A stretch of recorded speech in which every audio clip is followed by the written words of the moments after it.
Cascavel, à la frontière entre le Paraguay, l'Argentine et le Brésil. C'est une opération délicate qui s'organise ce soir-là au siège de la police militaire.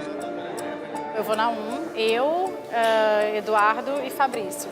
Você vai na 2 junto com Magno. Sous la direction de Jamila, l'objectif de ces agents du ministère du Travail et de ces policiers est de démanteler un possible réseau de trafic d'êtres humains. L'aboutissement d'une enquête délicate, initiée il y a plusieurs mois sur la base d'un témoignage inquiétant. C'est la maison close appelée les Paraguayennes. Une jeune fille a témoigné qu'elle aurait reçu une offre de travail en tant que nounou, mais quand elle est arrivée ici au Brésil, elle n'a jamais travaillé comme nounou. Elle a été obligée de se prostituer ici, dans cette région.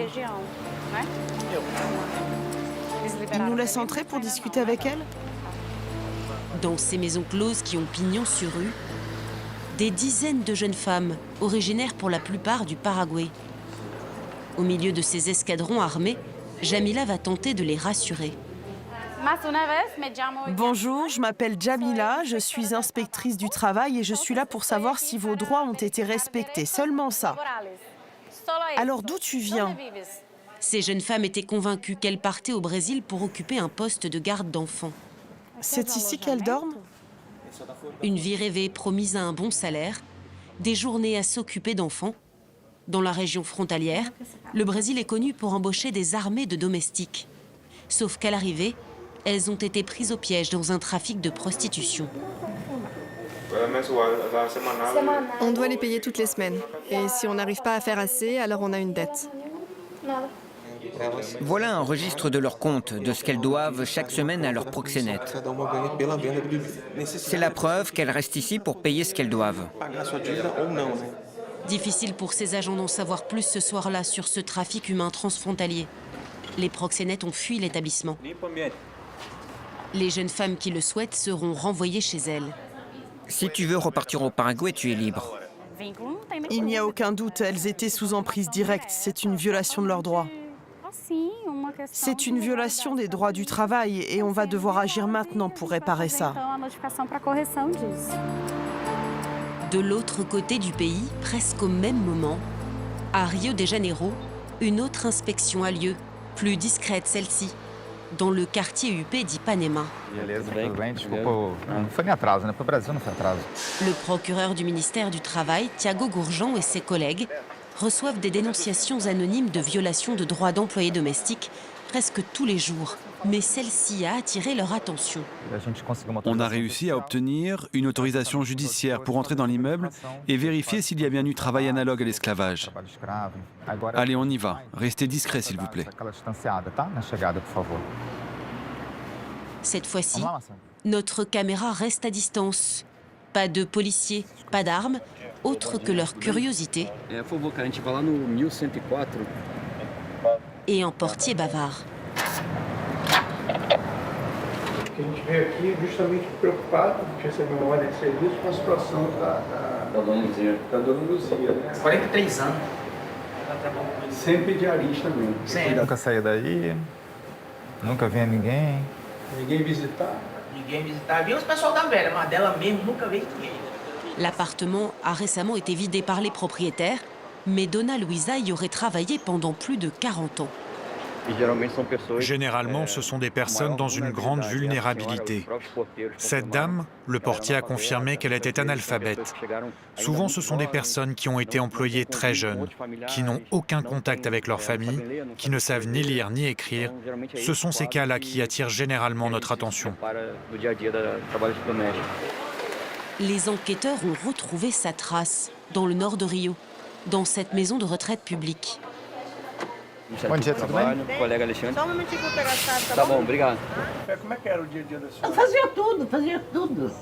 Toda a vida eu trabalhei de cozinheira. Fiquei sem, para não ficar na rua, aí ficava... Não tem plano de saúde. Não. E aí isso aí era sábado, era domingo, era todo dia? Mas no emprego, se eu morando no emprego, era direto, né? Pour le procureur, la situation est toujours aussi délicate. Comme Dona Luisa, les employés domestiques les plus âgés n'ont aucune conscience de leurs droits. On ne va pas pouvoir la sortir d'ici tout de suite. Elle était traitée presque comme un être humain, presque membre de la famille, presque employé, un éternel presque. Et comment sauver une victime après des années de lavage de cerveau? Elle n'a connu que cette vie-là. On ne peut pas décider d'un coup de baguette magique et dire « vous êtes libre ». Ce n'est pas aussi simple, ça prend du temps.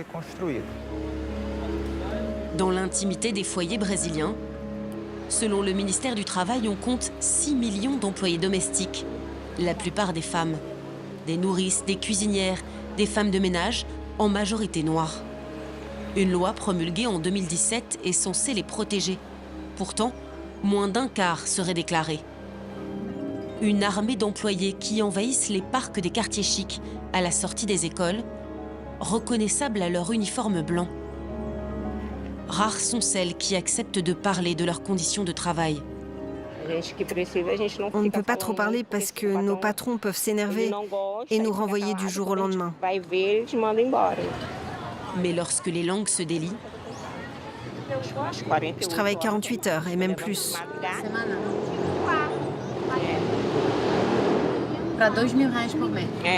Oui, c'est peu, hein. S'il y a une chambre pour nous, elle est toute petite. Ça coûte plus cher pour le patron. Alors en général, on dort dans la chambre de l'enfant.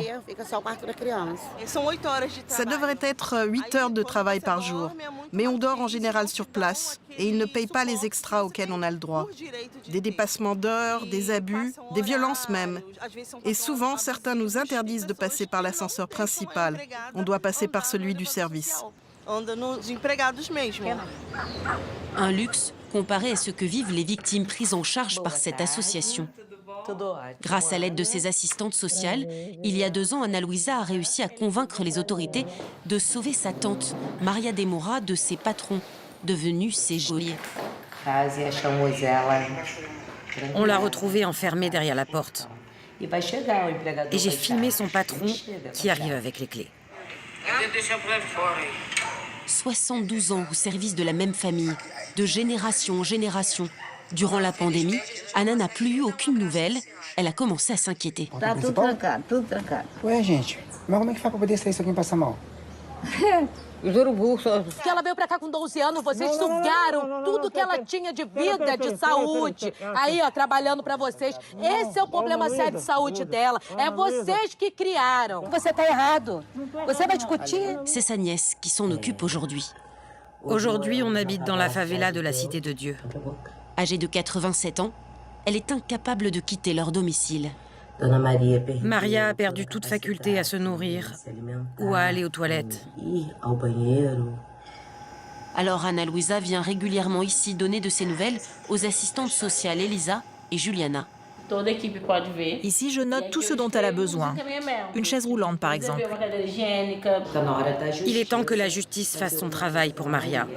Sa nièce demande 100 000 € de dommages, une somme qui paraît ridicule face à ce que sa tante a subi.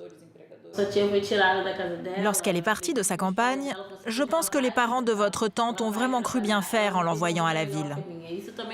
Ils ont pensé qu'elle aurait une vie meilleure. Et des gens en ont profité pour transformer ce rêve en une main-d'œuvre gratuite et exploiter ces femmes. Jusqu'à aujourd'hui, nous avons gagné sur le plan prud'homal, mais pas sur le plan criminel. Et malgré ça, nous n'avons reçu aucune compensation pour l'instant. Tout cela sera derrière nous le jour où la justice sera rendue. Une justice lente et trop longtemps aveugle.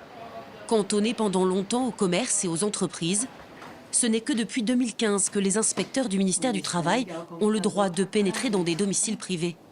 En 10 ans seulement, Juliana Mombelli a sauvé plus de 500 femmes en situation d'esclavage moderne, comme Maria de Moura.